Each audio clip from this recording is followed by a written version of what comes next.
Hey guys, welcome back to my YouTube channel. Here I am back with a important medical surgical nursing topic, that is bronchitis. Firstly, we will see the introduction of bronchitis, also known as bronchiolitis. Okay, bronchitis is an inflammation of the air passage between the nose and the lungs, including the windpipe or trachea and large air tubes of the lung that bring air in the from the trachea or bronchi. Bronchitis can either be of brief duration or have a long course. Acute bronchitis is usually caused by a viral infection but can also be caused by a bacterial infection and can heal without complications. Chronic bronchitis is a sign of serious lungs disease that may be slowed but cannot be cured. Okay तो हमने देखिए introduction पढ़ लिया। अब हम इसको समझते हैं कि ब्रोंकाइटिस होता क्या है। ओके तो ब्रोंकाइटिस क्या है? ब्रोंकाइटिस एक इन्फ्लामेशन है जो भी एयर पैसेज है हमारी नोज़ या लंग्स के बीच में, एयर पैसेज में क्या होता है, इन्फ्लामेशन होना स्टार्ट हो जाता है, जिसमें कि हमारा विंड पाइप या फिर हम ट्रेकिया जिसको बोलते हैं वो भी इंक्लूड होता है। Larger air tubules of the lungs that bring, जो लार्ज ट्यूब्स होती हैं लंग्स की, वो क्या करती हैं, ट्रेकिया से एयर लाने का काम करती हैं। ओके ब्रोंकाइटिस जो है उसका वो अब देखिए जो ब्रोंकाइटिस हो सकता है वो एक्यूट भी हो सकता है और क्रोनिक टाइप का भी हो सकता है। एक्यूट ब्रोंकाइटिस जो होते हैं वो मेनली जो है हमारे वायरल इन्फेक्शन की वजह से हो सकता है या फिर कोई बैक्टीरियल इन्फेक्शन है, ठीक है, और ये जो है वो ट्रीट हो जाता है विदाउट एनी कॉम्प्लिकेशन। बट जो क्रोनिक ब्रोंकाइटिस है एक साइन है कि सीरियस लंग डिजीज होने के, ठीक है, और ये स्लोली क्या है डेवलप होता जाता है, लेकिन हम इसको क्योर नहीं कर सकते हैं, ठीक। That is bronchitis. अब नेक्स्ट हम देख लेते हैं कि डेफिनेशन क्या होती है ब्रोंकाइटिस की। तो इट इज़ एन एक्यूट और chronic inflammation of mucous membrane of tracheobronchioles resulting to hyper secretion of mucus solid due to viral infection, that is myxovirus, ठीक। जैसा कि हमने अभी देखा ऊपर ऑलरेडी हमने इंट्रोडक्शन में पढ़ा हुआ है, तो ये एक्यूट और क्रोनिक इन्फ्लामेशन है म्यूकस मेम्ब्रेन ट्रेकियोब्रोंकाइटिस का, जो कि क्या करता है, हाइपर सिक्रेशन, जिसमें म्यूकस का हाइपर सिक्रेशन होता है और वो स्वेल हो जाते हैं due to any viral infection. Example में देखिए दिया गया है जैसे मिक्सोवायरस हो गया हमारा। और रिस्क फैक्टर में क्या क्या रिस्क फैक्टर्स हो सकते हैं, तो स्मोकिंग की वजह से ये रिस्क फैक्टर मतलब ब्रोंकाइटिस कॉज कर सकता है, एलर्जन की वजह से, या फिर कोई अदर एनवायरमेंटल पॉल्यूटेंट्स हैं या कोई एनवायरमेंटल कंडीशंस हो सकती हैं, मोस्टली जैसे कोल्ड वगैरह हो गया, ठीक है। नेक्स्ट हम देख सकते हैं कि इस ब्रोंकाइटिस के हमारे कॉजेटिव एजेंट क्या हैं। तो रेस्पिरेटरी सिंसिटियल वायरस, ठीक है, जिसको हम ब्रैकेट में RSV लिखे हैं ना, तो RSV शॉर्ट फॉर्म में बोलते हैं।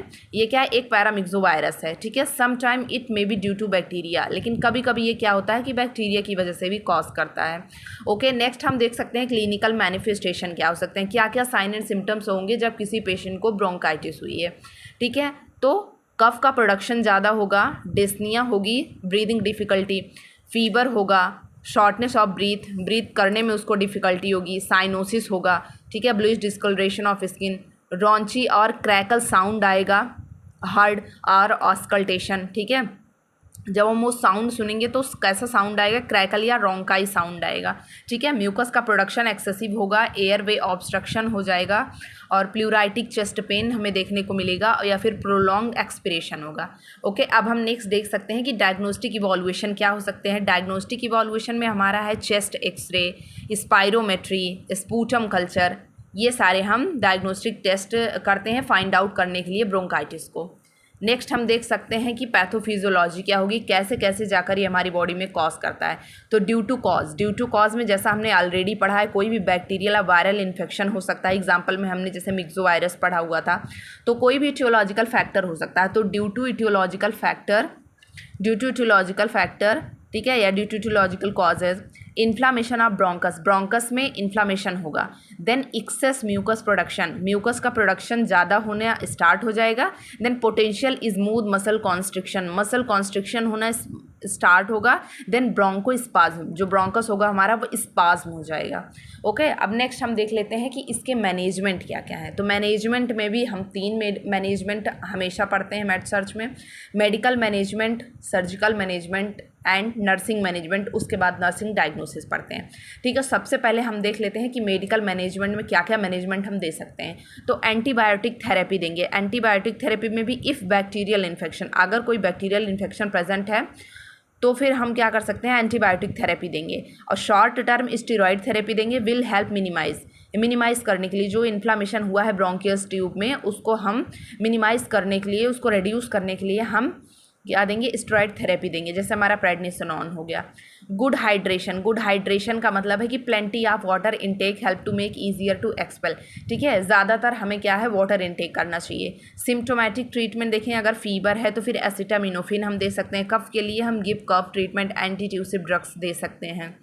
ठीक है, लास्ट हम देख लेते हैं अपना नर्सिंग मैनेजमेंट क्या हो सकता है हमारा। तो नर्सिंग मैनेजमेंट देखिए, keep environmental pollution to a minimum. ठीक है, देखना है कि जो हमारा आसपास का एनवायरमेंट है वो उनमें पॉल्यूशन ना होने पाए। ठीक है, पॉल्यूशन फ्री एनवायरमेंट होना चाहिए। We should encourage the patient to take plenty of fluid, provide warm liquid. We should encourage, ठीक है, हमें पेशेंट को एनकरेज करना है कि ज़्यादातर plenty of fluid, provide warm liquid. ठीक है, थोड़ा सा वार्म लिक्विड लें और प्लेंटी ऑफ फ्लूइड लें, जितना हो सके उतना फ्लूइड इनटेक करें। Provide drug as prescribed, example, अब जैसे ड्रग हम प्रिस्क्राइब करने के लिए बोल सकते हैं। ठीक है, bronchodilator, anticholinergic, leukotrienes, antagonist, methylxanthines, anti inflammatory, ये सब क्या करते हैं, हमारे जो भी म्यूकस का प्रोडक्शन ज़्यादा हो रहा है, कफिंग हो रही है, ठीक है, उन सबको रिड्यूस करने का काम करेगा। ठीक है, और प्रोवाइड ह्यूमिडिफिकेशन जैसे रूम ह्यूमिडिफिकेशन, ह्यूमिडिफायर प्रोवाइड करेंगे। Maintain adequate hydration and nutrition to improve resistant to disease and reduce risk infection. जो भी रिस्क इन्फेक्शन हुआ है, ठीक है, उसको करने के लिए हम उसको मेंटेन करने के लिए हम एडिक्वेट हाइड्रेशन देंगे, न्यूट्रिशन देंगे, इंप्रूव करने के लिए कि वो जल्दी से जल्दी रिड्यूस हो जाए, रिडक्ट हो जाए।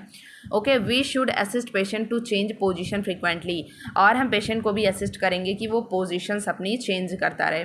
Administer anti microbial agent as prescribed. ठीक है, अगर हमें प्रिस्क्राइब किया गया तो हम एडमिनिस्टर कर सकते हैं anti microbial agent.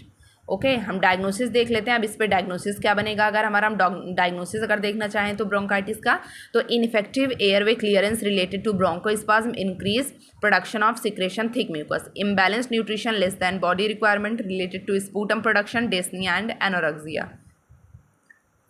Third one is deficit knowledge related to disease condition, treatment and other self care need. Last one is anxiety related to disease process. I hope कि ये टॉपिक आप लोगों को क्लियर हो गया होगा। अगर आप लोगों को ये टॉपिक समझ में आया हो तो please like share subscribe my channel. Thanks a lot for watching my video. मिलते हैं नेक्स्ट वीडियो में।